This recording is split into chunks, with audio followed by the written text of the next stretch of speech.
کیا آپ زندگی میں کسی پریشانی، کسی تنگی یا ذہنی دباؤ کا شکار ہیں؟ کیا آپ کو لگتا ہے کہ آپ کے راستے بند ہو چکے ہیں اور کوئی حل نظر نہیں آ رہا؟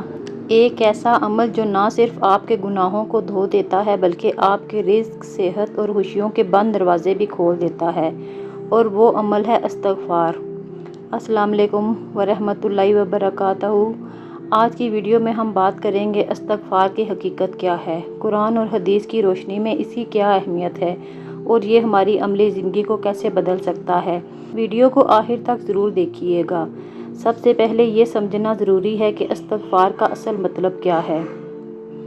استغفار عربی زبان کے لفظ غفر سے نکلا ہے، جس کے معنی ڈھانپ لینا یا حفاظت کرنا۔ جب ہم کہتے ہیں استغفر اللہ تو ہم اللہ تعالیٰ سے دو باتوں کی التجا کر رہے ہوتے ہیں: ہمارے ماضی کے گناہوں کو معاف کر دیا جائے اور انہیں چھپا دیا جائے۔ ہمیں مستقبل میں ان گناہوں کے برے اثرات اور عذاب سے محفوظ رکھا جائے۔ سورہ نوح میں اللہ تعالیٰ فرماتا ہے، پس میں نے کہا کہ اپنے رب سے معافی مانگو، بے شک وہ بڑا معاف کرنے والا ہے، اور تم پر آسمان سے موسلا دھار بارش برسائے گا اور تمہارے مال اور اولاد میں ترقی دے گا اور تمہارے لیے باغات اور نہریں بنائے گا۔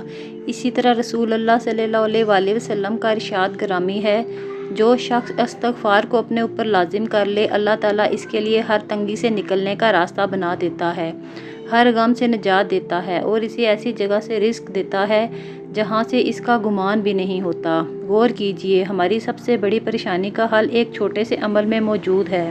امام احمد بن حنبل کا ایک مشہور واقعہ ہے کہ ایک مرتبہ وہ سفر کے دوران ایک شہر میں رکے اور رات گزارنے کے لیے مسجد میں ٹھہرنا چاہا، لیکن چوکیدار نے انہیں پہچانے بغیر مسجد سے باہر نکال دیا۔ قریب ہی ایک نان بھائی نے انہیں دیکھا تو اپنے گھر بلا لایا۔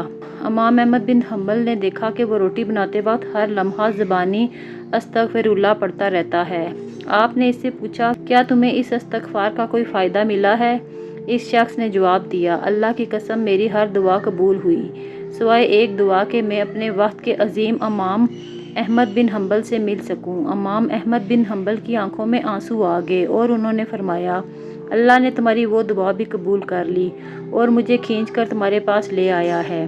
محترم ناظرین، استغفار صرف زبان سے استغفر اللہ کہہ دینے کا نام نہیں، بلکہ دل میں ندامت، آئندہ گناہ نہ کرنے کے سچے ارادے کا نام ہے۔ اسلام اور اعلیٰ انسانی اقدار میں استغفار، اللہ تعالیٰ سے معافی مانگنا، دل کا صاف ہونا اور انسانی ہمدردی، یہ تمام چیزیں ایک دوسرے کے ساتھ جڑی ہوئی ہیں۔ یہ تینوں عناصر انسان کی روحانی اور اخلاقی زندگی میں کیا اہمیت رکھتے ہیں، اسے یوں سمجھا جا سکتا ہے۔ استغفار بندے کا اپنے رب سے تعلق مضبوط کرتا ہے۔ جب انسان غلطی کا احساس کر کے اللہ تعالیٰ سے معافی مانگتا ہے تو اس کی روح پاک ہوتی ہے۔ دل کو حسد، کینے، بغض اور غرور سے پاک رکھنا بہت ضروری ہے۔ اگر دل میں دوسروں کے لیے نفرت ہو تو صرف زبانی استغفار کا اثر گہرا نہیں ہوتا۔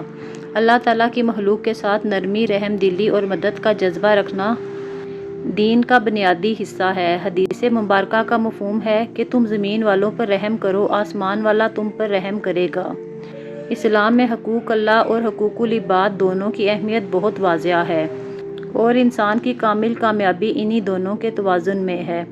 اللہ تعالیٰ اپنے حقوق جیسے نماز، روزہ وغیرہ تو اپنی رحمت سے معاف فرما سکتا ہے، لیکن بندوں کے حقوق، کسی کا دل دکھانا، حق مارنا یا ظلم کرنا تب تک معاف نہیں ہوتے جب تک وہ بندہ خود معاف نہ کرے۔ اگر کسی نے کسی کا مالی یا جانی نقصان کیا ہو یا کسی کی عزت کو مجروح کیا ہو تو سچی توبہ کا پہلا قدم یہی ہے کہ اس نقصان کا ازالہ کیا جائے اور متاثرہ شخص سے معافی مانگی جائے۔ حدیث مبارکہ ہے، کیا تم جانتے ہو کہ مفلس کون ہے؟ صحابہ نے عرض کیا کہ ہم میں مفلس وہ ہے جس کے پاس درہم اور دینار نہ ہوں۔ آپ صلی اللہ علیہ وسلم نے فرمایا، میری امت کا مفلس وہ شخص ہے جو قیامت کے دن نماز، روزہ اور زکوٰۃ لے کر آئے، لیکن اس نے کسی کو گالی دی ہوگی، کسی پر تہمت لگائی ہوگی، کسی کا مال کھایا ہوگا، کسی کا خون بہایا ہوگا، تو اس کی نیکیاں ان لوگوں کو دے دی جائیں گی، اور اگر نیکیاں ختم ہو گئیں تو ان کے گناہ اس پر ڈال کر اسے جہنم میں پھینک دیا جائے گا۔ صرف عبادت کر لینا اور اللہ سے معافی مانگ لینا اس وقت تک نامکمل رہتا ہے جب تک بندہ دوسرے انسانوں کے ساتھ اپنے معاملے کو درست نہ کرے۔ سچی توبہ اور عبادت وہی قبولیت کا درجہ پاتی ہے جو انسان کے دل میں نرمی، اخلاق میں بہتری اور دوسروں کے حقوق کی پاسداری پیدا کریں۔ سچی توبہ اور استغفار وہی ہے جو انسان کے اخلاق اور رویے میں نظر آئے۔ حقوق اللہ کے ساتھ ساتھ حقوق العباد، انسانوں کے حقوق اور ہمدردی کو پورا کرنا ہی ایک کامل اور اچھے انسان کی نشانی ہے۔ آج ہی سے اپنی روزمرہ زندگی میں استغفار کی عادت ڈالیے۔ اٹھتے بیٹھتے، چلتے پھرتے، کام کرتے ہوئے زبان پر استغفار کو جاری رکھیں۔ سید الاستغفار کو روزانہ صبح شام پڑھنے کا معمول بنائیں۔ استغفار کو اپنی روزمرہ زندگی کا حصہ بنانے کا آسان طریقہ یہ ہے، چلتے پھرتے، ڈرائیونگ کرتے، گھر کے کام کرتے یا سفر کے دوران زبان پر استغفر اللہ جاری رکھیں۔ ہر فرض نماز کے بعد کم از کم 3 مرتبہ استغفار کریں۔ صرف زبان سے نہیں بلکہ دل کی ندامت کے ساتھ اللہ تعالیٰ سے معافی مانگیں۔ اگر آپ اپنی زندگی میں سکون، برکت اور خوشحالی چاہتے ہیں تو آج ہی استغفار کو اپنا معمول بنا لیں۔ اگر آپ کو یہ ویڈیو پسند آئی ہو تو اسے لائک کریں، اپنے پیاروں کے ساتھ شیئر کریں تاکہ یہ آپ کے لیے صدقہ جاریہ بن سکے، اور مزید ایسی اسلامی اور اصلاحی ویڈیوز کے لیے ہمارے چینل کو سبسکرائب کرنا نہ بھولیں۔ اللہ ہم سب کے گناہوں کو معاف فرمائے اور ہماری تمام مشکلات کو حل فرمائے۔ آمین۔